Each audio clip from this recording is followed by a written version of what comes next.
अस्सलाम वालेकुम नाजरीन। इस वीडियो में मैं आपको 7 मशहूर लोगों के बारे में बताऊंगा जो कोरोना वायरस का शिकार बने। आप जानते हैं कि बड़ी सी बड़ी शख्सियत इस वायरस की जद में आ रहे हैं, जिनमें से पहले नंबर पर बरतानिया के वजीर आजम बोरिस जॉनसन हैं, जिन्होंने कोरोना वायरस टेस्ट का मुस्बत आने का इकरार किया। और दूसरे नंबर पर यूके की शाही फैमिली से ताल्लुक रखने वाले प्रिंस चार्ल्स हैं, जो एलिजाबेथ II के बेटे हैं।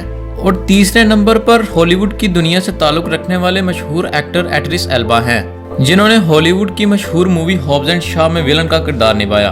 और चौथे नंबर पर रीटा विल्सन हैं, जो हॉलीवुड की मशहूर एक्ट्रेस हैं। और पांचवें नंबर पर हॉलीवुड के एक्टर टॉम हैंक हैं।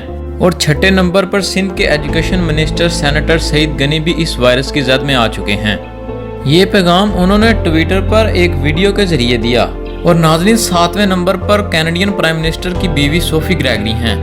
तो नाजरीन, सोचने की बात यह है कि जहां ये सब बड़े बड़े ओहदा रखने वाले वायरस का शिकार हो सकते हैं, तो हम आम लोग भी इस वायरस की जद में आ सकते हैं।